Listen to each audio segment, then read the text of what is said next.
मेरी मौत के बाद मेरे माता पिता ने अंगदान की सहमति पर हस्ताक्षर किए और मेरी आंखों की रेटिना अपनी सबसे प्यारी गोद ली हुई बेटी अनाया को दान कर दी। अनाया ने मेरे ही भाई से शादी कर ली और आखिरकार वे सब एक असली परिवार बन गए। मैं पूरी जिंदगी अनाया से मुकाबला करती रही, लेकिन अंत में मेरे हिस्से में सिर्फ अकेलापन और बर्बादी आई।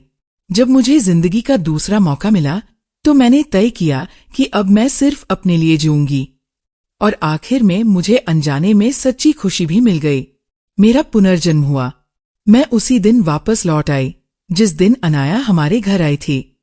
अगर मेरा पुनर्जन्म थोड़ा पहले हुआ होता तो शायद मैं अनाया के असली माता पिता को मरने से बचा सकती थी, या फिर आत्महत्या की धमकी देकर अपने माता पिता को उसे गोद लेने से रोक सकती थी। लेकिन अब वो पहले ही यहां आ चुकी थी। अब तमाशा करने में बहुत देर हो चुकी थी। अनाया मेरे पिता के गुरु की बेटी थी। वह एक मशहूर चित्रकार की देर से पैदा हुई संतान थी, जिसे उसके माता पिता बचपन से ही अपनी जान से ज्यादा प्यार करते थे। उसमें पेंटिंग की अद्भुत प्रतिभा थी, लेकिन उसे आंखों की एक अजीब बीमारी थी, जिसकी वजह से उसकी नजर कभी भी कमजोर हो जाती थी और हमेशा अंधे होने का खतरा बना रहता था।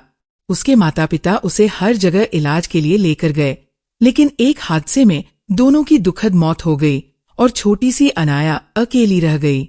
अनाया का बचपन बेहद दुखों में बीता, इसलिए जब मेरे माता पिता ने उसे पहली बार देखा तो उन्होंने तुरंत फैसला कर लिया कि वे उसे अपनी बेटी की तरह पालेंगे। धीरे धीरे वे उसे अपनी सगी बेटी यानी मुझसे भी ज्यादा महत्व देने लगे। वानी, क्या तुम्हें हमेशा से एक बड़ी बहन नहीं चाहिए थी? आज से अनाया तुम्हारी असली बहन होगी। क्या तुम खुश नहीं हो? मेरे माता पिता मुझे प्यार भरी नजरों से देख रहे थे। वे चाहते थे कि मैं दिल से इस गोद ली हुई बहन को अपना लूं। अपने पिछले जीवन में जब मैं 7 साल की थी, तब मैं सच में बहुत खुश हुई थी। मुझे लगा था कि हमारे परिवार में एक और प्यारा सदस्य आ गया है। मैं अपनी इस शांत और मासूम दिखने वाली बहन के साथ अपना प्यार बांटने को तैयार थी। लेकिन मैंने कभी नहीं सोचा था कि अनाया एक लुटेरी निकलेगी। वह मेरे साथ प्यार बांटना नहीं चाहती थी। वह पूरा प्यार सिर्फ अपने लिए छीन लेना चाहती थी। वानी, पापा जानते हैं कि तुम बहुत समझदार हो। बहन अनाया की तबीयत ठीक नहीं रहती। हालांकि तुम छोटी बहन हो, लेकिन हमें चाहिए कि तुम मम्मी पापा की मदद करो और उसका ध्यान रखो। क्या तुम ऐसा करोगी? मेरे जवाब देने से पहले ही अनाया की आंखों में आंसू भर आए। मुझे पता है कि दीदी के लिए मुझे अपनाना आसान नहीं होगा। आखिर कौन चाहेगा कि उसके परिवार का प्यार किसी और के साथ बांटा जाए? चिंता मत करो छोटी बहन, मैं वापस अनाथालय चली जाऊंगी। कभी कभी मुझे सच में शक होता है कि शायद अनाया का भी पुनर्जन्म हुआ था। आखिर एक 8 साल की लड़की इतनी चालाक कैसे हो सकती है? मैंने अभी तक कोई विरोध भी नहीं किया था और उसने पहले ही मुझे जलनखोर साबित कर दिया था। माँ ने प्यार से अनाया के आंसू पोंछे और कहा, रो मत अनाया, तुम्हारी आंखों के लिए अच्छा नहीं है। और तुम अभी भी हमें अंक आंटी क्यों बुला रही हो? हमने कहा ना, आज से हम तुम्हारे मम्मी पापा हैं। अनाया ने अपना नाजुक सा चेहरा उठाया। उसकी पलकों पर आंसू अब भी चमक रहे थे। उसके चेहरे पर इतनी कृतज्ञता थी कि किसी का भी दिल पिघल जाए। हूँ, अब मेरे भी मम्मी पापा है। कुछ देर के लिए वे तीनों एक दूसरे से लिपटकर रोते रहे। किसी को ये याद ही नहीं रहा कि मेरी राय भी पूछनी चाहिए। अनाया में कुछ ऐसा जादू था। उस रात मेरे माता पिता ने मुझे अनाया के साथ एक ही कमरे में सुलाया। मैं चुपचाप लेटी रही, लेकिन मुझे नींद नहीं आ रही थी। मैं मन ही मन सोच रही थी कि कैसे जल्दी से जल्दी खुद पर निर्भर बनकर इस घर को छोड़ दूं।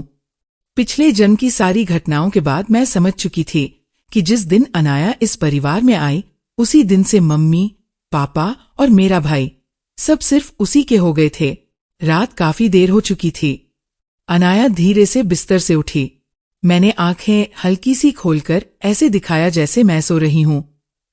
मैंने देखा कि वो सीधे मम्मी पापा के कमरे की तरफ भागी। हूँ, मम्मी, पापा। बहुत अंधेरा है। मेरी आंखों में दर्द हो रहा था। मुझे बहुत डर लग रहा था। मेरे माता पिता, जिनकी समझ सहानुभूति में पूरी तरह धुंधली हो चुकी थी, एक पल के लिए भी ये सोच नहीं पाए कि अनाया इस अनजान घर में अचानक हमारी कमरे तक रास्ता कैसे ढूंढ कर आ गई।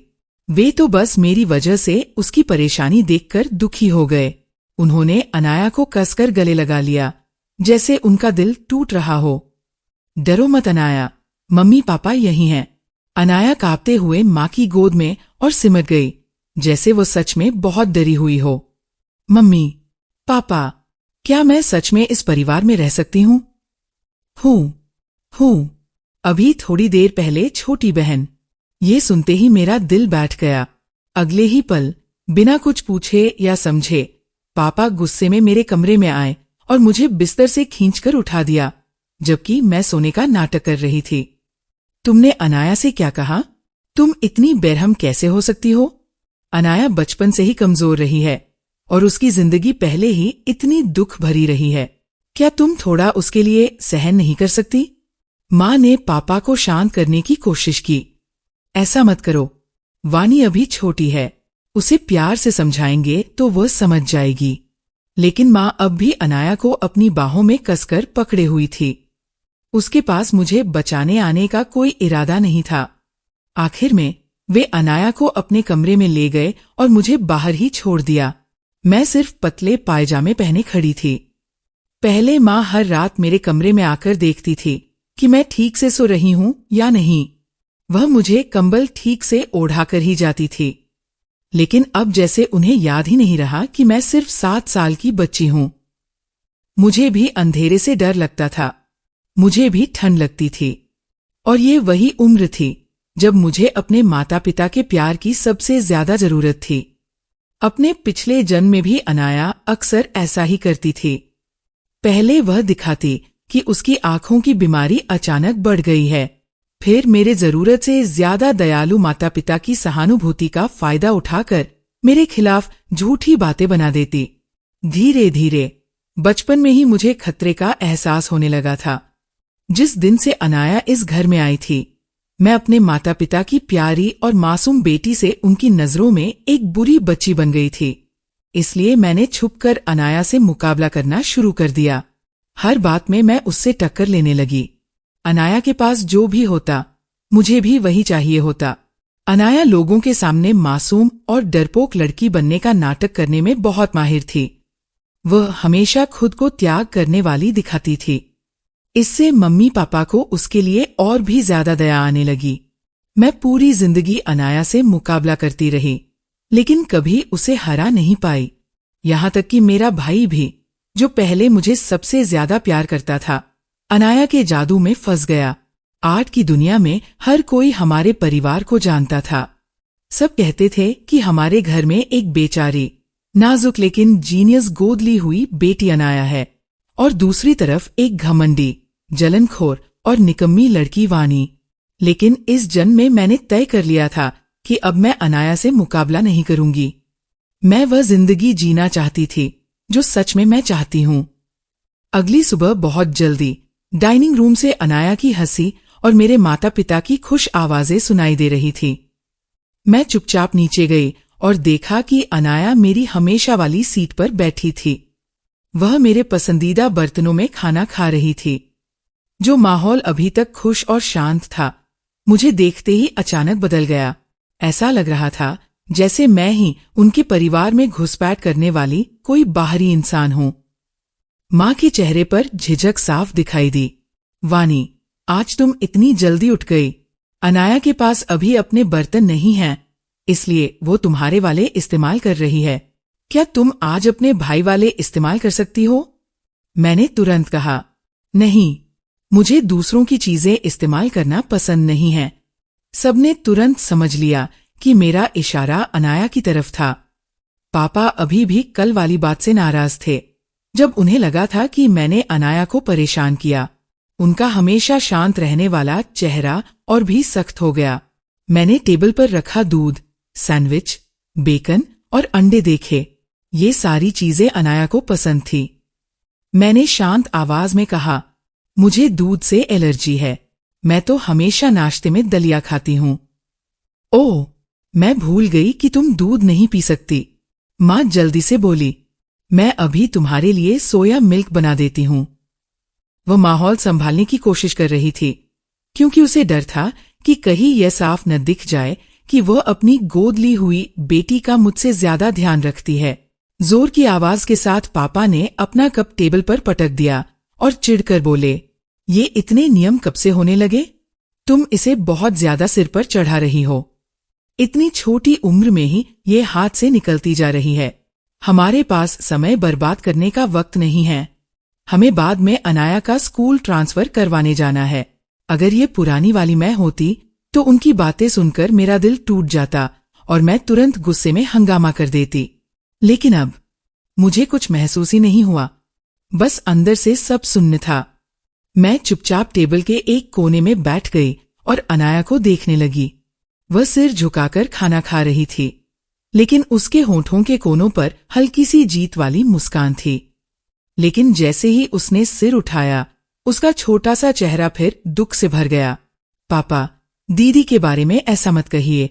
मेरी तरह नहीं, उन्हें बचपन से बहुत प्यार और दुलार मिला है, तो थोड़ा जिद्दी होना तो स्वाभाविक है। इससे बस यही पता चलता है कि आप उन्हें कितना प्यार करते हैं। एक बार फिर मेरे देवता जैसे माता पिता उसकी बातों से भावुक हो गए। उन्हें लगा दुनिया में इतनी फरिश्ते जैसी बच्ची कैसे हो सकती है, और मेरी तुलना में जिसे बचपन से सब कुछ मिला था, लेकिन फिर भी मैं इतनी जिद्दी थी। मैं सच में बहुत खराब बच्ची लग रही थी। उनकी नजरों में मेरे लिए फिर वही गहरी निराशा भर गई, लेकिन अब मुझे कोई फर्क नहीं पड़ता था। पिछले जन्म में ही मेरा अपने माता पिता से रिश्ता लगभग टूट चुका था। अब वे मेरे बारे में क्या सोचते हैं, इससे मुझे कोई मतलब नहीं था। मैं चाहती तो अनाया की खुशामद कर सकती थी, एक बेवकूफ और आसानी से कंट्रोल होने वाली छोटी बहन बनकर रह सकती थी। तब मैं अब भी मम्मी पापा की अच्छी बेटी बनी रहती, और शायद अनाया पर लुटाए गए प्यार में से कुछ टुकड़े मुझे भी मिल जाते। लेकिन मैं अनाया को ये जरूर समझाना चाहती थी कि जिस प्यार और परिवार को पाने के लिए उसने इतनी चालें चली, मेरी नजर में उसकी कोई कीमत नहीं है। जब 3 लोगों का वह खुशहाल परिवार अनाया का स्कूल ट्रांसफर करवाकर घर लौटा, तब तक मैं खुद ही अपना पुराना कमरा खाली कर चुकी थी। मैंने अपना सारा सामान नौकरानी के खाली कमरे में शिफ्ट कर लिया था। ये अनाया के लिए जगह छोड़ने की कोशिश नहीं थी, मैं बस अपने लिए थोड़ी निजी जगह बचाना चाहती थी। पापा ने प्यार से मेरे सिर पर हाथ फेरा और बोले, वाणी कितनी समझदार है, सच में मेरी अच्छी बेटी। कोई छोटा बच्चा ये सुनकर खुश हो जाता, लेकिन दूसरी जिंदगी जी चुकी मैं उनके शब्दों का असली मतलब समझती थी। सिर्फ तभी मैं उनकी अच्छी बेटी कहलाती थी, जब मैं हर बात में अनाया पर तरस खाती, अपनी खुशियां छोड़कर उसे खुश रखने की कोशिश करती। अनाया बिना पूछे मेरे कमरे में घुस आई और इधर उधर देखने लगी। जब उसने वो पूरा आर्ट सेट देखा जो मम्मी पापा ने पहले मेरे लिए खरीदा था, तो उसका चेहरा अचानक पीला पड़ गया। वह कमजोर सी बनकर माँ की बाहों में गिर गई और रोने लगी। हूँ, मैं भी दीदी की तरह बिना किसी चिंता के ड्राइंग बनाना चाहती हूँ। माँ ने मुश्किल भरी नजरों से मेरी तरफ देखा। वह काफी देर तक हिचकिचाती रही, फिर धीरे से बोली, सॉरी वानी, क्या तुम अनाया के लिए कुछ समय के लिए अपनी ड्राइंग की चीजें हटा सकती हो? लो, फिर शुरू हो गया। जिस दिन से अनाया इस घर में आई थी, मेरी अपनी जगह लगातार छोटी होती जा रही थी, यहाँ तक कि अब मुझे अपने शौक और सपने रखने की भी इजाजत नहीं थी। पिछले जन्म में भी यही हुआ था। अनाया अपनी कमजोर आंखों की वजह से ज्यादा देर तक पेंटिंग नहीं कर सकती थी, इसलिए मुझे बार बार अपना पेंटिंग का समय कम करना पड़ता था। हालांकि मैं भी एक चित्रकार की बेटी थी, लेकिन मैं खुलकर आर्ट सप्लाई नहीं खरीद सकती थी, नहीं ट्रेनिंग क्लास में जा सकती थी, क्योंकि अगर अनाया देख लेती तो उसे बुरा लग सकता था। लेकिन अनाया आराम से पापा की गोद में बैठकर उनसे हाथ पकड़कर पेंटिंग सीखती थी। उसकी हर पेंटिंग को बड़े प्यार से फ्रेम करवाया जाता था, जबकि मेरी पेंटिंग्स हमेशा आर्ट बॉक्स के सबसे नीचे छुपाकर रखी जाती थी। यहाँ तक कि हमारे आर्ट यूनिवर्सिटी के एंट्रेंस एग्जाम के सबसे अहम दिन भी अचानक अनाया की आंखों की समस्या बढ़ गई और वह अपना एग्जाम पूरा नहीं कर पाई। जब हम अपनी पेंटिंग जमा कर रहे थे तब उसने हमारी पेंटिंग्स पर लगे नाम बदल दिए और जब रिजल्ट आया तो मैंने तुरंत पहचान लिया कि अनाया के नाम से जो शानदार पेंटिंग जमा हुई थी वो असल में मेरी थी। मैंने अपने माता पिता से मेरे लिए आवाज उठाने की भीख मांगी, लेकिन उन्होंने सिर्फ जोर जोर से रो रही अनाया को गले लगाया और मुझे बड़ा दिल रखने की सलाह देने लगे। वानी, तुम अगले साल फिर से एग्जाम दे सकती हो, लेकिन अनाया के पास ज्यादा समय नहीं है। तुम जानती हो वह किसी भी पल अपनी आंखों की रोशनी खो सकती है। अनाया ने बचपन से बहुत दुख झेले हैं, बस ये मौका उसे दे दो। तुम अगले साल जरूर पास हो जाओगी। उनके लिए कहना आसान था, लेकिन किसी को नहीं पता था कि अनाया जैसी प्रतिभा न होने के बावजूद मैंने कितनी मेहनत की थी। मैं हर रात अंधेरे में छुपकर पेंटिंग की प्रैक्टिस करती थी, इतनी कि मेरी अपनी आंखें भी लगभग खराब हो गई थी। मैं टूटकर चिल्लाई, क्या उसके लिए मेरा परिवार छीन लेना काफी नहीं था? अब वह मेरा भविष्य भी छीनना चाहती है। मुझे मेरी जगह वापस दो, वरना मैं हमेशा के लिए ये घर छोड़ दूंगी। लेकिन मेरे विरोध से मेरे माता पिता को कोई पछतावा नहीं हुआ। मुझे बदले में सिर्फ पापा का गुस्से भरा थप्पड़ मिला। अगर अनाया की आंखें खराब न होती तो क्या तुम्हें सच में लगता है कि तुम उसे हरा सकती थी? तुम्हें आर्ट का कोई टैलेंट नहीं है। अगर तुम आर्ट स्कूल में चली भी जाती तो भी सबसे आखिरी नंबर पर ही रहती। मैंने अपने जलते हुए गाल को पकड़ लिया। मुझे यकीन ही नहीं हो रहा था कि मेरे अपने पिता मेरे बारे में ऐसा कह सकते हैं। आखिर में आर्ट यूनिवर्सिटी में मेरी जगह अनाया ने ले ली। मैं पूरे सर्कल में मजाक बनकर रह गई। सब कहते थे कि मैं एक कमजोर नजर वाली गोद ली हुई लड़की से हार गई। मेरे आर्टिस्ट बनने का सपना टूट चुका था। और फिर मैंने एक साधारण, बिना किसी खास मकसद वाली जिंदगी जीना शुरू कर दिया। अब जब मुझे जिंदगी का दूसरा मौका मिला था तो मैं पेंटिंग के लिए अपना जुनून पहले ही खो चुकी थी। इसलिए मम्मी पापा के सामने ही मैंने अपने सारे पेंटिंग टूल्स कूड़ेदान में फेंक दिए। पापा का चेहरा तुरंत काला पड़ गया, लेकिन उन्हें पता था कि गलती उनकी थी। इसलिए वे सिर्फ नाराज होकर अनाया को साथ लेकर चले गए। छुट्टियां शुरू होने के बाद मेरा सगा भाई विवान भी विदेश से वापस आया। वो खास तौर पर परिवार की नई मशहूर बेटी अनाया से मिलने आया था। पिछले जन्म की तरह ही मेरा भाई पहली नजर में ही अनाया पर मोहित हो गया, क्योंकि अनाया ने अपने चेहरे पर कपड़ा बांध रखा था और वह ऐसे चल रही थी जैसे कोई अंधी लड़की हो। फिर संयोग से वो सीधे अपने नए भाई की बाहों में गिर गई। शर्माते हुए अनाया ने धीमी और नाजुक आवाज में कहा, मुझे नहीं पता मैं कब पूरी तरह अंधी हो जाऊं, इसलिए मैं पहले से अंधेरे में जीना सीखना चाहती हूं, ताकि भविष्य में मैं मम्मी, पापा और भैया पर बोझ न बनूं। अनाया को सच में बातें बनानी अच्छी तरह आती थी।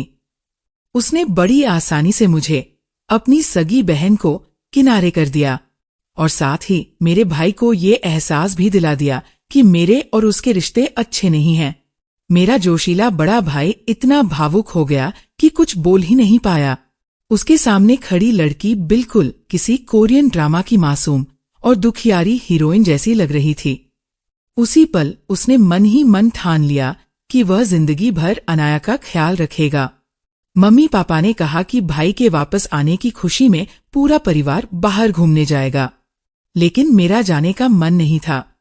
उन 4 लोगों के खुशहाल परिवार का मुझ जैसी जिद्दी, जलनखोर, बदतमीज और बिना प्यार वाली सबसे छोटी बेटी से कोई रिश्ता नहीं था।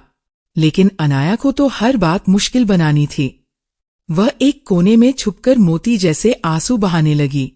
मम्मी, पापा, आप लोग बस भैया और छोटी बहन को लेकर जाइए। अगर मैं साथ गई तो आपका फैमिली टाइम खराब हो जाएगा। मेरा भाई घबरा गया और प्यार से अनाया के आंसू पोंछने लगा। तुम ऐसा क्यों कह रही हो? हम तो कब से एक परिवार है। अनाया ने दिखावे के लिए भाई का हाथ हटाने की कोशिश की और डरते हुए मेरी तरफ देखा, जैसे बिना कुछ बोले मुझ पर इल्जाम लगा रही हो। मेरा भाई तुरंत गुस्से से मुझे घूरने लगा। वानी, तुम अनाया को क्यों परेशान कर रही हो? तुम ऐसी कैसे बन गई? पहले तो तुम ऐसी नहीं थी। मैं हल्का सा हंसी। मैं बदल गई? बदले तो आप लोग हैं। माँ, जो पहले हर तरह से मेरा ख्याल रखती थी। पापा, जो सख्त होने के बावजूद नरम दिल थे। और मेरा भाई, जो हमेशा मेरी रक्षा करता था। अब तुम सब मेरे लिए अजनबी बन चुके हो। मैंने ठंडी मुस्कान के साथ सीधे अपने भाई की आंखों में देखा और कहा, क्यों न अनाया से ही पूछ लो। आखिर मैंने उसे परेशान कैसे किया है? मैं तो उसके लिए अपना कमरा तक छोड़ चुकी हूं। अब उसे और क्या चाहिए? मेरे सवाल सुनकर अनाया साफ तौर पर घबरा गई। वह मेरी आंखों में देखने से बचने लगी, लेकिन उसका डरा हुआ चेहरा देखकर मेरे भाई के अंदर उसे बचाने की भावना और बढ़ गई। वो गुस्से में मुझ पर चिल्लाने लगा, तुम्हारा यही घमंडी रवैया उसे दुख पहुंचाता है। अनाया अभी अभी हमारे परिवार में आई है। उसके लिए थोड़ा जगह छोड़ना तो तुम्हारा फर्ज है। उस पल मैं कहानी की खलनायिका बन गई थी, जिसे सबके सामने गलत साबित करना जरूरी था। और मेरा भाई उस राजकुमार की तरह था जो अपनी राजकुमारी की रक्षा कर रहा हो। मेरे महान माता पिता बस एक तरफ खड़े होकर उसी का साथ दे रहे थे। वाणी, तुम्हारा भाई बहुत कम घर आता है। उसे नाराज मत करो। जल्दी से उससे और अनाया से माफी मांगो। मैंने इस परिवार को देखा जिसका पक्षपात अब हर सीमा पार कर चुका था। फिर मैंने एक एक शब्द साफ आवाज में कहा, अनाया को जो चाहिए मैं उसे दे दूंगी, क्योंकि मुझे उन चीजों की परवाह नहीं है। लेकिन माफी कभी नहीं। ये कहकर मैं अपने कमरे में चली गई और दरवाजा बंद कर लिया। बाहर मेरे भाई की गुस्से भरी लेकिन बेबस चीखें सुनाई देती रहीं। उसके बाद 4 लोगों का वो खुशहाल परिवार पूरे दिन साथ घूमता रहा। किसी को ये याद नहीं आया कि मुझे फोन करके पूछ ले कि मैं कैसी हूं।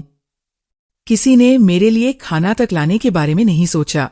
अगर ये मेरी पिछली जिंदगी होती तो मेरा दिल पूरी तरह टूट जाता। मैं भूखी रहती या शायद घर से भाग जाती, सिर्फ इसलिए ताकि मेरे माता पिता को अपराध बोध हो। लेकिन अब मैं समझ चुकी थी कि ऐसा करना बेवकूफी है। इससे सिर्फ मेरा अपना शरीर और मन ही तकलीफ झेलता। मैंने खुद के लिए एक बड़ा सा इंस्टेंट नूडल्स का कटोरा बनाया। खाते खाते मैंने वे स्टडी गाइड्स निकाले जो मैंने पहले छुपकर खरीदे थे। पुनर्जन्म के बाद से मैं हर दिन मेहनत से पढ़ाई कर रही थी। मैंने एक भी दिन आलस नहीं किया। इस जिंदगी में मैंने तय कर लिया था कि मैं अपनी मेहनत से खुद अपना रास्ता बनाऊंगी। और बहुत सोचने के बाद मैंने फैसला किया कि मैं डॉक्टर बनूंगी। मेरे 7 साल के शरीर में 20 साल की समझ और यादें थीं। इसलिए पढ़ाई में मैं अनाया से बहुत आगे निकल चुकी थी। अनाया का मासूम बनने वाला नाटक शायद मेरे जरूरत से ज्यादा दयालु परिवार पर असर करता हो, लेकिन स्कूल के टीचर्स पर उसका कोई असर नहीं था। खराब नंबर तो आखिर खराब नंबर ही होते हैं। टर्म खत्म होने पर मैं पूरे ग्रेड में पहली आई और अनाया सबसे आखिरी नंबर पर थी। हर बार जब टीचर्स उसे कम नंबरों की वजह से बुलाते तो वह रोने लगती और कहती कि तनाव की वजह से उसकी आंखों की बीमारी बढ़ गई है। लेकिन फिर भी वो स्पेशल नीड स्कूल में ट्रांसफर होने से जिद करके मना कर देती। हर एग्जाम वीक में वह इतना ड्रामा करती कि पूरा घर परेशान हो जाता। अनाया की भावनाओं का ध्यान रखने के लिए और ताकि स्कूल में कोई उसे गोद ली हुई बच्ची कहकर नीचा न दिखाए। मेरे महान माता पिता ने फैसला किया कि वे दोनों सिर्फ अनाया की पेरेंट टीचर मीटिंग में जाएंगे, जबकि मेरी मीटिंग भी उसी समय थी। मेरे माता पिता ये बात कैसे नहीं जानते होंगे कि उनके साफ पक्षपात की वजह से स्कूल में मुझे तंग किया जाता था। क्लासमेट्स मेरा मजाक उड़ाते थे। वे कहते थे कि मैं वह अनचाही बच्ची हूं जिसके माता पिता को उसकी कोई परवाह नहीं। और जब भी उन्हें अनाया के लिए मेरी जरूरतों की बलि देनी होती, वे वही पुराना बहाना दोहराते जो मेरे कानों में घिस चुका था। अनाया की तबीयत खराब है, उसका बचपन बहुत दुखों में बीता है, बस इस बार उसकी बात मान लो। लेकिन अब मुझे कोई फर्क नहीं पड़ता था, क्योंकि मेरे लिए सबसे बड़ी ताकत ज्ञान था। मैं अपना खाली समय आगे की पढ़ाई करने में लगाती रही और सिर्फ 12 साल की उम्र में मैंने क्लास स्किप करके हाई स्कूल में दाखिला ले लिया। मैं हमारे शहर के इतिहास की सबसे कम उम्र की हाई स्कूल स्टूडेंट बन गई। कुछ समय तक मेरा नाम हर जगह मशहूर हो गया। सब जानते थे कि हमारे परिवार में एक जीनियस बेटी है। हर दिन पापा का फोन लगातार बजता रहता था। ऊंचे समाज के लोग चाहते थे कि मैं उनके बच्चों से दोस्ती करूं या यहाँ तक कि उनसे मेरी सगाई कर दी जाए। लेकिन एक बार फिर अनाया की भावनाओं का ध्यान रखने के लिए पापा ने उन सारे डिनर निमंत्रणों को ठुकरा दिया। उन्होंने एक बार भी ये नहीं सोचा कि बड़े लोगों से रिश्ते बनाना मेरे भविष्य के लिए कितना फायदेमंद हो सकता था। बिल्कुल, आखिर मैं उनके लिए उनकी प्यारी अनाया की बराबरी कैसे कर सकती थी? जिस दिन मेरा एडमिशन लेटर आया, उस दिन मेहरा मैडम और अखबार के रिपोर्टर खुद मेरे घर आए थे मुझे ये खबर देने। लेकिन उनका स्वागत सिर्फ मेरे माता पिता की जल्दी जल्दी बाहर जाती हुई पीठ ने किया। आखिर अनाया कैसे बर्दाश्त करती कि मेरे कारण मम्मी पापा का ध्यान मेरी तरफ जाए? उसने बस सिरदर्द का नाटक किया और मम्मी पापा तुरंत उसे अस्पताल ले गए। उन्होंने मेहरा मैडम से ठीक से मिलने तक का समय नहीं निकाला। हालांकि मैं अपने उन महान माता पिता से पहले ही उम्मीद छोड़ चुकी थी। फिर भी उस पल मेरे दिल में थोड़ा दुख और बेबसी महसूस हुई।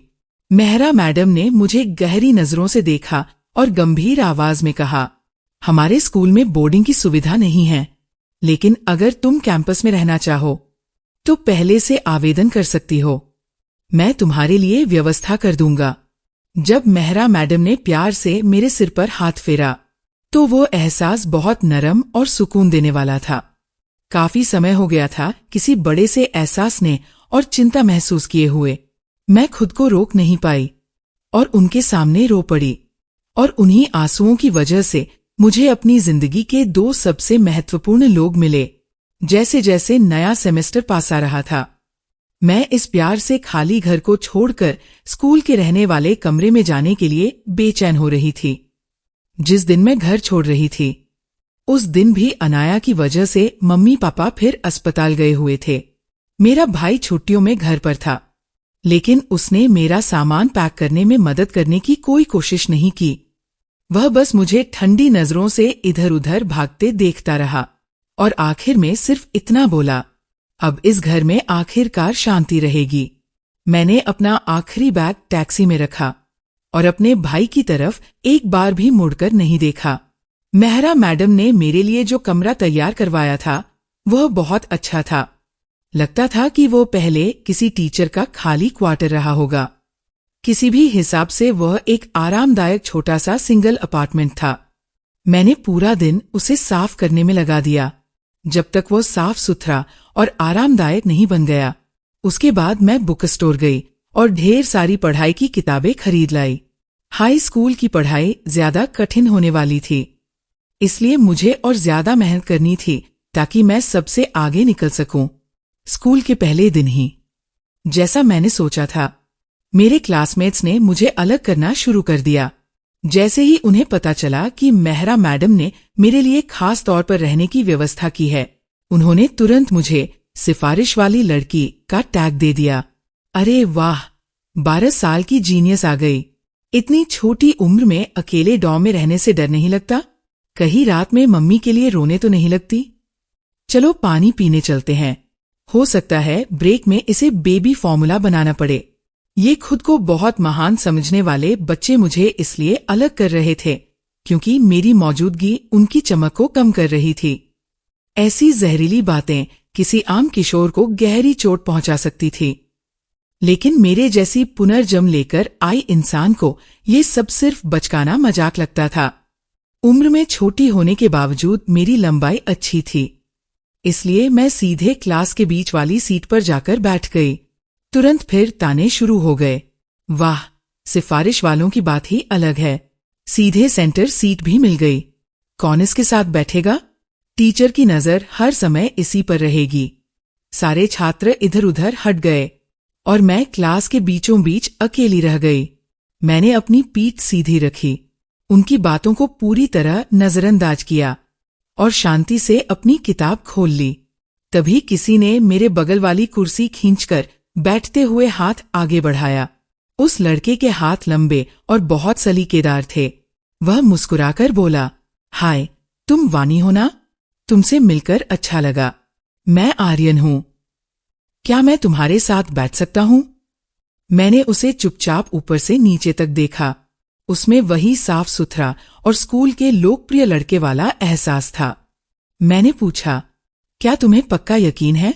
मेरे साथ बैठोगे तो लोग तुम्हें भी सिफारिश वाला कहेंगे। लड़का खुलकर हंस पड़ा। वो शरारती अंदाज में आंख मारते हुए मेरे कान के पास झुककर फुसफुसाया, हाँ, उनकी इतनी हिम्मत नहीं है। मैं मेहरा मैडम का बेटा हूं। तभी मैंने ध्यान से देखा कि आर्यन के चेहरे में सचमुच मेहरा मैडम की झलक थी। लगता था कि मेहरा मैडम पहले से समझ गए थे कि मुझे नए माहौल में घुलने मिलने में परेशानी हो सकती है। इसलिए उन्होंने खास तौर पर आर्यन से कहा था कि वह मेरा ध्यान रखे। मेरे दिल में एक गर्माहट सी दौड़ गई, चाहे सिर्फ मेहरा मैडम की इज्जत की वजह से ही सही। मैंने मन ही मन तय कर लिया कि मैं आर्यन के साथ अच्छे से रहूंगी। पहले साप्ताहिक टेस्ट के बाद मेरे बहुत अच्छे नंबरों ने उन सभी लोगों को चुप करा दिया जो मुझ पर शक करते थे। धीरे धीरे कुछ लोग अपना घमंड छोड़कर मुझसे पढ़ाई में मदद मांगने भी आने लगे। हाई स्कूल की जिंदगी की छोटी मोटी परेशानियां धीरे धीरे खत्म हो गईं। उसके बाद सब कुछ शांत और आसान हो गया। जब वीकेंड आया तो पूरा बड़ा कैंपस लगभग खाली लग रहा था। ऐसा लग रहा था जैसे वहां सिर्फ मैं ही बची हूं। मैंने सोचा था कि लाइब्रेरी में बैठकर पढ़ाई करूंगी, लेकिन तभी अचानक आर्यन ने मेरे डॉर्म के दरवाजे पर दस्तक दी। उसे और मेहरा मैडम दोनों को पता था कि मैं वीकेंड पर घर नहीं जाती। उन्हें चिंता थी कि कहीं मैं अकेले रहकर उदास न महसूस करूं। इसलिए वे खास तौर पर मुझे लंच पर बुलाने आए थे। मैंने हमेशा परिवार के भेदभाव और अनदेखी में जिंदगी बिताई थी, इसलिए जब भी कोई मेरे साथ अच्छा व्यवहार करता, मैं उसे दिल से महसूस करती थी। दयालु मेहरा मैडम और मजाकिया बातूनी आर्यन ने मुझे बहुत समय बाद परिवार जैसी गर्माहट महसूस करवाई। तब मुझे एहसास हुआ कि इस दुनिया में सच में ऐसे लोग भी हैं जो मेरे बारे में सोचते हैं और मेरी परवाह करते हैं। स्कूल में एडमिशन लेने के बाद से मेरा हर वीकेंड मेहरा मैडम के परिवार के साथ गुजरने लगा। मेहरा मैडम अक्सर कहते थे, मेहनत से पढ़ना अच्छी बात है, लेकिन अगर इंसान हमेशा तनाव में रहे तो दिमाग सही से सीख नहीं पाता। और जहां तक मेरे असली परिवार की बात थी, शायद वे मेरे बिना काफी खुश थे। एक फोन कॉल तक नहीं आया कि मैं घर वापस आ जाऊं। मेहरा मैडम के परिवार के साथ रहते मैं धीरे धीरे खुलने लगी। मेरे अंदर फिर से वही मासूमियत और ऊर्जा लौटने लगी जो मेरी उम्र के बच्चों में होनी चाहिए थी। एक दिन मेहरा मैडम ने मुझे प्यार भरी नजरों से देखा और कहा, मैं हमेशा से एक बेटी चाहता था। काश तुम मेरी बेटी होती। किसी को नहीं पता था कि उनकी इस बात ने मेरे दिल को कितना गहराई से छू लिया, क्योंकि पिछले जन्म में मैंने एक बार अपने पिता को अनाया से कहते सुना था, अनाया, तुम पेंटिंग में कितनी प्रतिभाशाली हो। काश तुम मेरी असली बेटी होती। जैसे ही वो पुरानी याद मेरे मन में आई, इतने लंबे समय बाद मेरी आंखें फिर आंसुओं से भर गईं। आर्यन घबरा गया। वो ऐसे बेचैन होने लगा जैसे गरम तवे पर चींटी दौड़ रही हो। उसने जल्दी जल्दी अपनी शर्ट की बाह से मेरे आंसू पोंछे और बोला, अरे, मैं तो बस मजाक कर रहा था। मैं सच में तुम्हें अपने घर उठाकर नहीं ले जाने वाला था। रो मत। लेकिन मेहरा मैडम समझ गए थे कि मेरी भावनाएं सच थीं। वे खुद को रोक नहीं पाए और उन्होंने मुझसे पूछा कि मेरे परिवार और मेरे बीच आखिर हुआ क्या था। जब उन्होंने अनाया की पूरी कहानी सुनी तो आर्यन इतना हैरान हुआ कि उसका मुंह खुला का खुला रह गया। तुम्हारे माता पिता ने सच में अपनी इतनी होशियार सगी बेटी को छोड़कर उस परेशानी वाली गोद ली हुई लड़की को चुना? क्या उन पर कोई जादू टोना हुआ है? उसकी आंखों में दिक्कत है, लेकिन वह अभी अंधी तो नहीं हुई। फिर हर जगह उसे इतनी खास अहमियत क्यों दी जाती है? मेहरा मैडम ने तुरंत आर्यन के माथे पर हल्की चपत लगाई और कहा, जुबान संभालकर बात करो। फिर उन्होंने मुझे अपनी बाहों में भर लिया। वह मेरी पीठ सहलाते हुए बिल्कुल मां की तरह बोली, आज से तुम मेरी बेटी हो। इतनी अच्छी बच्ची। अगर उन्हें तुम्हारी कदर नहीं है तो मुझे है। मैं मेहरा मैडम की बाहों में जोर जोर से रोने लगी और पास में खड़ा आर्यन धीरे से बड़बड़ाया, अगर यह आपकी बेटी बन गई तो क्या हम दोनों भाई बहन कहलाएंगे? मैंने अपनी जिंदगी का सबसे बेफिक्र समय हाई स्कूल में बिताया। यहाँ तक कि छुट्टियों में भी मैं पढ़ाई का बहाना बनाकर ज्यादातर समय डॉर्म में ही रहती थी। वैसे भी मेरे माता पिता के पास मेरी तरफ ध्यान देने का समय नहीं था।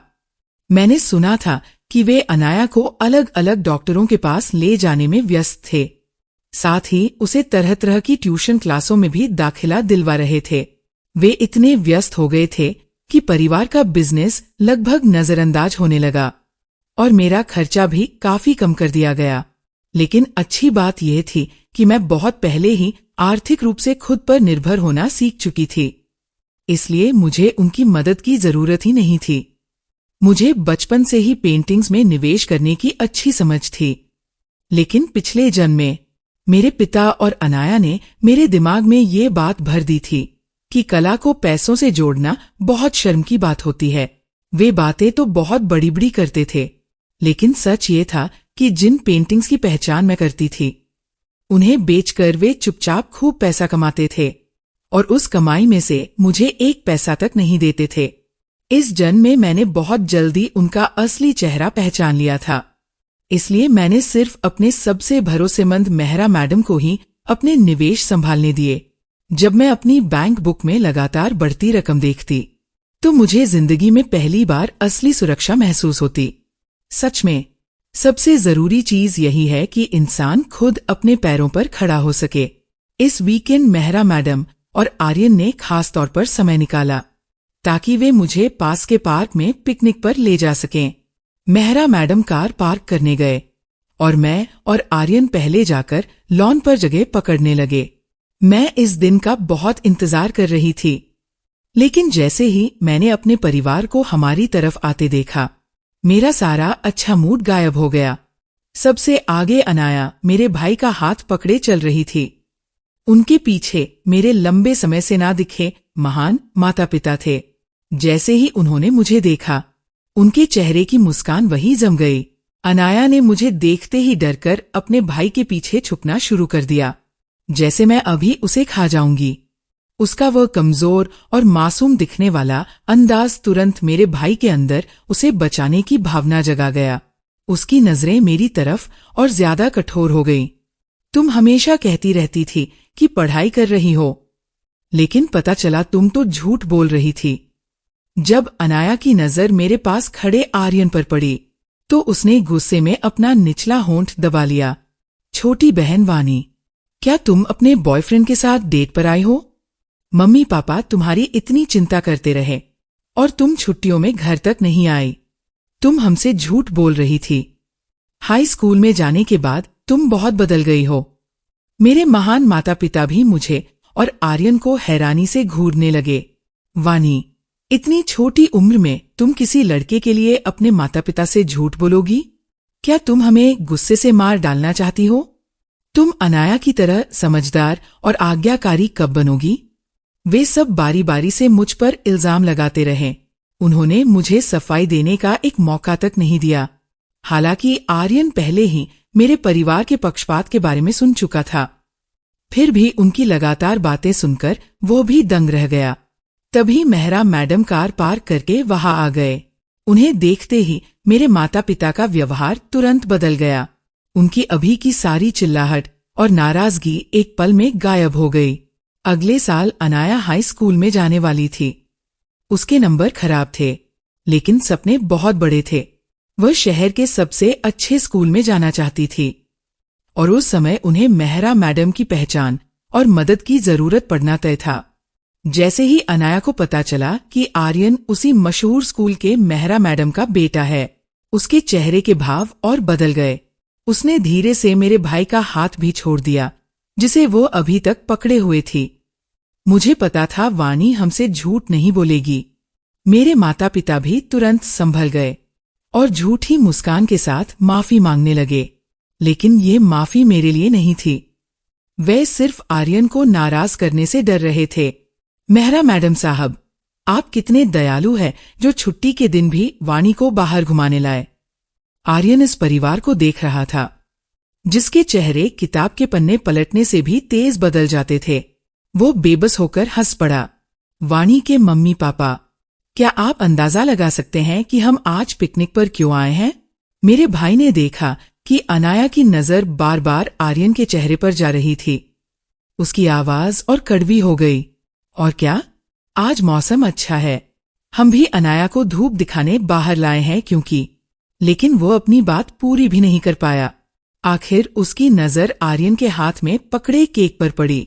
हाँ, मेरे परिवार के एक भी इंसान को याद नहीं था कि आज मेरा जन्मदिन है। मैं खुद को रोक नहीं पाई और ठंडी हंसी हंस दी। मम्मी पापा को तो मेरी बहुत चिंता थी ना। फिर मेरा जन्मदिन कैसे भूल गए? पिछले महीने अनाया के जन्मदिन पर तो आपने इतना बड़ा समारोह रखा था, है ना? मेरे हर शब्द के साथ माँ के चेहरे पर परेशानी और बढ़ती जा रही थी। वह मुझे कुछ समझाना चाहती थी, लेकिन उनके मुंह से एक शब्द भी नहीं निकल रहा था। जहां तक पापा और भाई की बात थी, वे तो हमेशा की तरह अपनी जिद पर अड़े हुए थे। वे हमेशा कहते थे कि वे दोनों बेटियों को बराबर प्यार करते हैं और कभी नहीं मानते थे कि वे अनाया का पक्ष लेते हैं। तुम छुट्टियों में घर ही नहीं आती। हम तुम्हारा जन्मदिन मनाना चाहते थे, लेकिन तुम मिली ही नहीं। आर्यन तुरंत मेरे सामने आकर खड़ा हो गया, जैसे मुझे उनसे बचा रहा हो। उनकी तरफ देखते हुए उसकी आंखों में हल्की नाराजगी साफ दिखाई दे रही थी। अगर आप लोग जन्मदिन नहीं मना पाए, तो कम से कम वाणी के लिए कोई गिफ्ट तो लिया होगा। क्या देने वाले थे उसे? या फिर ये भी सिर्फ खाली बातें थी? मेरे परिवार को मेरा जन्मदिन पूरी तरह याद ही नहीं था, तो जाहिर सी बात थी कि उनके पास कोई गिफ्ट नहीं था। उन्हें पहली बार शायद मेरे लिए थोड़ा अपराध बोध महसूस हुआ। तभी अनाया की आंखें अचानक ऐसे बहने लगीं, जैसे किसी नल का स्विच ऑन हो गया हो। हूँ वाणी, छोटी बहन, मम्मी पापा को मत दोष दो। सब मेरी गलती है। अगर मैं इतनी बीमार ना होती, तो उन्हें मेरी इतनी चिंता नहीं करनी पड़ती और वे तुम्हारा जन्मदिन नहीं भूलते। तुम्हारा मुझसे नफरत करना बिल्कुल सही है। मेरे जैसी इंसान को तो मर जाना चाहिए। वह जोर जोर से रोने लगी। उसका पूरा शरीर कांप रहा था और लड़खड़ाते हुए वो हमारी तरफ बढ़ी। लेकिन मैं और आर्यन दोनों ही एक साथ किनारे हट गए और अनाया सीधे जमीन पर गिर पड़ी। अनाया तो मेरे परिवार की आंखों का तारा थी। उसे जरा सी खरोंच भी लग जाए तो उनका दिल टूट जाता था। मेरा भाई, जो हमेशा सबसे ज्यादा आवेगी था, गुस्से में मेरे पास आया और मुझे थप्पड़ मारने के लिए हाथ उठाया। अनाया कैसे गिर गई? क्या तुमने उसे धक्का दिया? लेकिन वो थप्पड़ मेरे चेहरे तक पहुंचा ही नहीं। आर्यन ने बीच में आकर उसका हाथ रोक लिया। आर्यन रोज एक्सरसाइज करता था। वह लंबा और मजबूत था। मेरे दुबले पतले भाई के लिए उससे ताकत में मुकाबला करना मुश्किल था। मेहरा मैडम ने मेरे माता पिता को सख्त नजरों से देखा। उनकी आंखों में साफ लिखा था कि वे उन्हें अच्छे माता पिता नहीं मानते। मैंने साफ देखा कि वह लड़की खुद गिरी थी। बिना किसी सबूत के आप वाणी को मारने जा रहे थे। आप लोग उसके साथ इतना बुरा व्यवहार करते हैं और फिर शिकायत करते हैं कि वो घर क्यों नहीं आती। क्या आपको खुद पर शर्म नहीं आती? मेहरा मैडम ने गुस्से में ये बातें कहीं और फिर मुझे और आर्यन को वहां से लेकर चले गए। उन्हें डर था कि मेरे परिवार के इस व्यवहार की वजह से शायद मेरा जन्मदिन मनाने का मन ही खत्म हो गया होगा। लेकिन मैं तो बहुत पहले ही अपने परिवार से उम्मीद छोड़ चुकी थी। उससे ज्यादा जरूरी ये था कि मैं उन लोगों के साथ अच्छी यादें बनाऊं जो सच में मेरी परवाह करते थे। हम सुंदर झील के किनारे बैठकर केक खाने लगे। मेहरा मैडम ने मुझे एक नया बैग गिफ्ट किया और आर्यन ने मुझे अपने हाथों से बनाया हुआ छोटा सा ब्रेसलेट दिया। जब मैंने सोचा कि बेफिक्र रहने वाला आर्यन बैठकर इतनी मेहनत से ब्रेसलेट बुन रहा होगा, तो मैं खुद को रोक नहीं पाई और हंस पड़ी। मेरी हंसी सुनकर वो शर्म से इधर उधर उछलने लगा। उसका चेहरा गुस्से और शर्म से लाल हो गया था। ऐसे ही 2 साल गुजर गए। अब मैं हाई स्कूल से ग्रेजुएट होने वाली थी और आखिरकार अपने असली परिवार से पूरी तरह दूर जाने वाली थी। मैंने फैसला किया कि मैं विदेश जाकर मेडिसिन की पढ़ाई करूंगी। मेरे नंबर बहुत शानदार थे, इसलिए यूनिवर्सिटी ने मुझे पूरी स्कॉलरशिप दी थी। जब मेरा एडमिशन लेटर घर पहुंचा, तभी मेरे परिवार को पता चला कि मैं विदेश पढ़ने जाने वाली हूं। मुझे लगा था कि हमेशा की तरह मेरे महान माता पिता मुझे डांटेंगे कि मैंने उनसे पूछे बिना इतना बड़ा फैसला कैसे ले लिया, लेकिन इस बार उनका व्यवहार पूरी तरह बदल चुका था। वे पहली बार मेरे साथ नरमी और प्यार से बात करने लगे। उन्होंने मेरी तारीफ भी की कि मैं कितनी समझदार और बिना परेशानी वाली बच्ची हूं। असल में पिछले 1 साल से अनाया इलाज और ट्यूशन क्लासों के बीच उलझी हुई थी और उसे किसी अच्छे हाई स्कूल में दाखिला दिलाने के लिए मम्मी पापा को काफी पैसे और पहचान लगानी पड़ी थी। इस सब में परिवार की लगभग सारी बचत खत्म हो चुकी थी। जब उन्हें पता चला कि इतने सालों से मैं मेहरा मैडम के साथ मिलकर निवेश कर रही थी और एक आर्ट गैलरी भी चला रही थी, तो उन्होंने बेहयाई से अपनी नाबालिग बेटी से पैसे मांगने की हिम्मत भी कर ली। मैंने अपने भाई की तरफ मजाक उड़ाने वाली मुस्कान से देखा, वही भाई जो किसी 3rd क्लास कॉलेज से पढ़कर निकला था और अब परिवार के तेजी से खत्म हो रहे पैसों पर जी रहा था। घर की हालत खराब हो चुकी है, भैया तुम काम क्यों नहीं करते? पास खड़ी अनाया तुरंत अपने प्यारे विवान का बचाव करने लगी। विवान ने ये सब मेरे लिए किया है। उसे कई नौकरी के ऑफर मिले थे, लेकिन मेरी देखभाल करने के लिए उसने सब ठुकरा दिए। अब वो उसे भैया नहीं, सीधे विवान कहने लगी थी। लगता था कि इस जिंदगी में मेरे बीच में ना आने की वजह से अनाया और विवान बहुत पहले ही एक दूसरे के करीब आ गए थे। मैंने अपने बैग से वह बैंक कार्ड निकाला जो मैंने बहुत पहले से तैयार करके रखा था। पुनर्जन्म के बाद से मैंने बहुत ध्यान से हर वह पैसा नोट किया था जो मेरे परिवार ने मुझ पर खर्च किया था, यहाँ तक कि मम्मी पापा की रिटायरमेंट के लिए रखे पैसे भी। मैंने वो सारी रकम एक साथ इसी कार्ड में डाल दी थी। मम्मी पापा, मैं पहले ही साफ बता रही हूं, ये पैसा आपके बुढ़ापे के लिए है। अगर इसमें से 1 रुपया भी अनाया को दिया तो समझ लीजिए कि आज के बाद मैं आपकी बेटी नहीं हूं। मेरी बात सुनते ही माहौल अचानक भारी हो गया।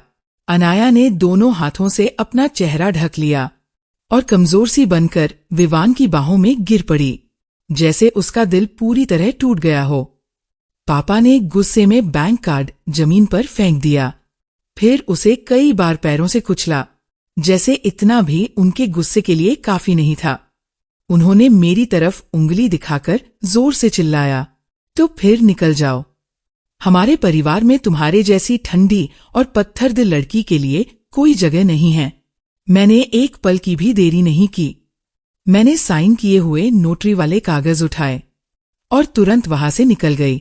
जब मैं दरवाजे तक पहुंची, तब भी अनाया और माँ एक दूसरे को पकड़कर रो रही थी, जैसे इस पूरे परिवार की बर्बादी की वजह सिर्फ मैं ही हूं। आखिरकार मैं खुद को रोक नहीं पाई।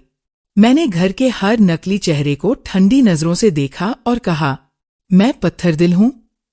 क्या आपने कभी ध्यान दिया कि अनाया के आने के बाद से मैं हर फैमिली फोटो से गायब हो गई हूं? मम्मी पापा एकदम चुप होकर लिविंग रूम में लगी तस्वीर को देखने लगे। उस फोटो में वे दोनों अनाया और मेरे भाई को बाहों में लिए मुस्कुरा रहे थे। उनके चेहरे पर प्यार साफ दिख रहा था। उस तस्वीर में मेरे लिए कोई जगह नहीं थी, ठीक वैसे ही जैसे इस परिवार में मेरे लिए कभी कोई जगह नहीं थी। थकी हुई हालत में जब मैं वापस डॉम पहुंची, तो मुझे एहसास हुआ कि हर बार परिवार से मिलना मुझे अंदर से बेचैन और चिड़चिड़ा बना देता है। लेकिन मुझे हैरानी हुई जब मैंने देखा कि आर्यन दरवाजे के पास बैठा मेरा इंतजार कर रहा था। मुझे देखते ही वो खुशी से तुरंत खड़ा हो गया, लेकिन जब वो सच में मेरे सामने आया तो घबराकर वही गोल गोल घूमने लगा, जैसे समझ नहीं पा रहा हो क्या बोले। आखिरकार उसने शर्माते हुए अपने हाथ में पकड़ा एडमिशन लेटर मेरी तरफ बढ़ाया और कहा, वानी चलो हम साथ में विदेश चलते हैं। विदेश जाने की सारी तैयारियां मेहरा मैडम ने खुद संभाली। इस दुनिया में सिर्फ वही और आर्यन थे जिन्होंने सच में मुझे अपने दिल में जगह दी थी। विदेश जाने से पहले मैं और मेहरा मैडम पूरी रात बैठकर दिल से बातें करते रहे। उन्हें बहुत पहले से एहसास हो गया था कि आर्यन के मन में मेरे लिए खास भावनाएं हैं, लेकिन फिर भी उन्होंने मजबूती से मुझसे कहा, भविष्य में चाहे तुम और आर्यन साथ रहो या नहीं, तुम हमेशा मेरी सबसे प्यारी बेटी रहोगी। यूनिवर्सिटी में दाखिला लेने के बाद मैंने अपने परिवार से पूरी तरह रिश्ता तोड़ लिया। हालांकि वे लोग अब भी बिना शर्म के मेरे दिए हुए बैंक कार्ड का इस्तेमाल कर रहे थे। पुराने दोस्तों से मुझे उनके बारे में थोड़ी बहुत खबर मिलती रहती थी और पता चला कि वे लोग मुसीबत में फंस चुके थे। आर्ट स्कूल के एंट्रेंस एग्जाम के दौरान अनाया की आंखों की बीमारी फिर से बढ़ गई। इस बार मैं परीक्षा में शामिल नहीं थी, इसलिए उसने किसी और की अच्छी बनी हुई एग्जाम शीट उठाई और उस पर अपना नाम लिख दिया। घटना के बाद अनाया रोने धोने लगी और खुद को बेचारा दिखाने लगी। उसने अपने पिता से मदद मांगी, जिनका आर्ट दुनिया में अभी भी थोड़ा प्रभाव था, ताकि वे इस नकल और पेपर बदलने वाली बात को दबा सकें। लेकिन इस बार अनाया की किस्मत बहुत खराब थी। आखिर में उसने जिस एग्जाम शीट को बदला वह सीधे मुख्य परीक्षक के छात्र की निकली। कला के प्रति ईमानदारी न होने की वजह से उसकी चोरी पकड़ ली गई। नतीजा ये हुआ कि सिर्फ उसे परीक्षा से निकाल नहीं दिया गया, बल्कि आर्ट की दुनिया में उसके पिता की प्रतिष्ठा भी बुरी तरह गिर गई। इस चीटिंग स्कैंडल के बाद लोगों को अनाया की पुरानी पेंटिंग्स पर भी शक होने लगा। सबको लगने लगा कि शायद वे पेंटिंग्स भी किसी और से बनवाई गई थी। आर्ट इंडस्ट्री में अनाया ने जो कमजोर लेकिन बेहद प्रतिभाशाली सुंदर लड़की वाली छवि बनाई थी, वह पूरी तरह टूटने लगी। यहां तक कि जिन लोगों ने उसकी पेंटिंग्स खरीदी थी वे भी अपने पैसे वापस मांगने लगे। सबसे बड़ी विडंबना यह थी कि मेरे महान पिता, जो पहले अपनी गोद ली हुई बेटी को आंखों का तारा मानते थे, अचानक जैसे होश में आ गए। उन्होंने हर बात पर अनाया का बचाव करना बंद कर दिया। शायद सच ये था कि उन्हें सबसे ज्यादा प्यार उस अच्छी छवि से था जो अनाया को पालने से उन्हें मिलती थी। इस अचानक बदलाव को अनाया सह नहीं पाई। वह विवान के साथ घर छोड़कर चली गई और कुछ ही समय बाद दोनों ने अपनी सगाई का ऐलान कर दिया। विवान ने मुझे शादी का निमंत्रण भेजा, लेकिन मैं उन्हें एक पैसा भी देने वाली नहीं थी। विदेश से वापस आकर शादी में शामिल होना तो दूर की बात थी। ऐसे ही देखते देखते 3 साल गुजर गए। यूनिवर्सिटी से ग्रेजुएशन के बाद मैं और आर्यन वापस अपने देश लौट आए। मैंने एक मशहूर मेडिकल डॉक्टर शर्मा के अंडर आगे की पढ़ाई शुरू कर दी और आर्यन ने अपनी खुद की कंपनी शुरू की। साथ ही रिटायर हो चुके मेहरा मैडम की गैलरी का काम भी संभालने लगा। डॉक्टर शर्मा के साथ अस्पताल में मेरी इंटर्नशिप बहुत व्यस्त रहती थी, लेकिन फिर भी मैं आर्यन के साथ समय बिताने और डेट पर जाने के लिए थोड़ा वक्त निकाल ही लेती थी। मेरी जिंदगी अब पूरी और खुशहाल लगने लगी थी। लेकिन उसी दिन एक अनचाहे मेहमान ने मेरी ये शांति तोड़ दी। विवान और मेरी माँ अचानक डॉक्टर शर्मा के साथ मेरे ऑफिस में घुस आए। वे घबराहट में जोर जोर से चिल्ला रहे थे, वानी, तुम्हें अनाया को बचाना होगा। पता चला कि अनाया की आंखों की रोशनी लगातार कम होती जा रही थी। अब वो लगभग पूरी तरह अंधी हो चुकी थी। इस सदमे को सहना पाने की वजह से उसने कई बार आत्महत्या करने की कोशिश की, लेकिन हर बार विवान ने उसे बचा लिया। वानी, तुम अब मेडिसिन पढ़ रही हो और तुम्हारे गुरु इतने महान डॉक्टर हैं, तुम दोनों मिलकर जरूर अनाया का इलाज कर सकते हो। मेरी माँ मुझसे लिपटकर जोर जोर से रोने लगी। वो बार बार कह रही थी कि अगर अनाया मर गई तो वह भी जीना नहीं चाहेंगी। पूरी बात समझने के बाद डॉक्टर शर्मा का चेहरा गंभीर हो गया। अनाया की बीमारी बहुत दुर्लभ थी। उसके बहुत कम मामले दुनिया में दर्ज थे और अब तक उसका कोई सफल इलाज भी नहीं हुआ था। बेशक विवान और माँ ये बात पहले भी कई बार सुन चुके थे। इतने सालों तक अनाया का इलाज करवाने के बाद वे ये सच्चाई कैसे नहीं समझते, लेकिन वे अब पूरी तरह अपना होश खो चुके थे। वे मुझे पकड़कर जोर जोर से हिलाने लगे। तुम इतनी पत्थरदिल कैसे हो सकती हो? क्या तुम बस खड़ी होकर अनाया को मरते देखोगी? मैं हमेशा कहती थी कि बचपन से ही ये अनाया को परेशान करती थी और उससे नफरत करती थी। अब ये उसकी मदद क्यों करेगी? अगर तुम अपने ही परिवार को नहीं बचा सकती तो डॉक्टर बनने का क्या फायदा? तुम जैसी स्वार्थी लड़की डॉक्टर बनने लायक नहीं है। क्योंकि डॉक्टर शर्मा मुझे बहुत पसंद करते थे, इसलिए हमेशा कुछ लोग मुझसे जलते रहते थे।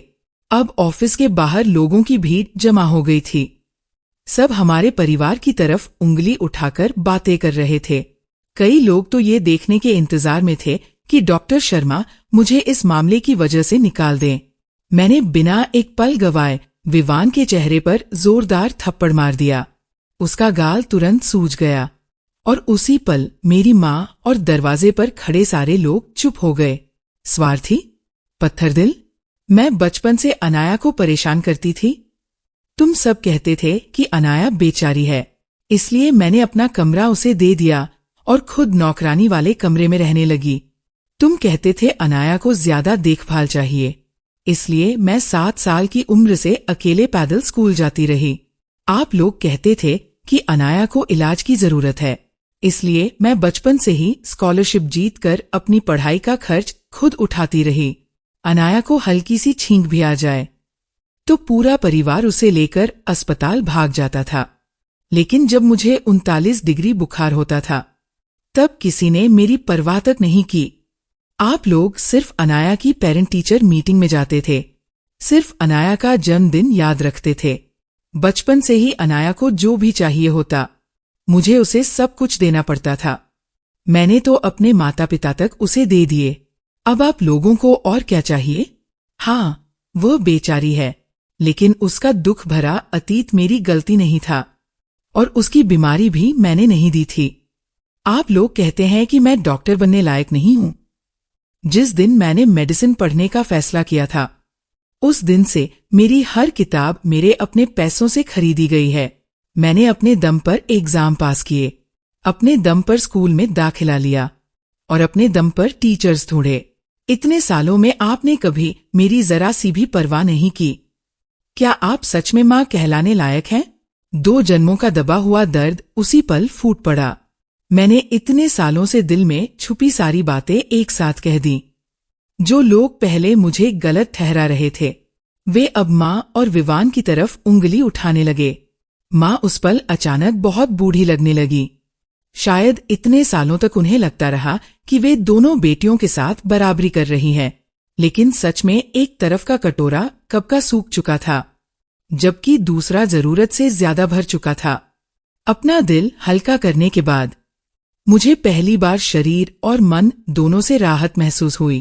तभी मुझे याद आया कि सिक्योरिटी बुलाकर उन्हें बाहर निकलवाना चाहिए। अस्पताल फिर से शांत हो गया, लेकिन उस दिन के बाद से मेरे सहकर्मी मुझे अलग नजरों से देखने लगे। उनकी आंखों में अब मेरे लिए एक नया सम्मान था। लगातार मेहनत करने के बाद मैं हमारे अस्पताल की सबसे कम उम्र की अटेंडिंग फिजिशियन बन गई। उसी समय यूनिवर्सिटी मेहरा मैडम के साथ मिलकर शुरू की गई मेरी आर्ट गैलरी भी काफी बड़ी हो चुकी थी। मेरे और आर्यन की जरूरतें ज्यादा नहीं थीं। हम दोनों बहुत सादा जीवन जीते थे, इसलिए हम अपनी सालाना कमाई का बड़ा हिस्सा उन गरीब बच्चों की मदद में दान कर देते थे जो पैसों की कमी की वजह से पढ़ाई छोड़ने पर मजबूर हो जाते हैं।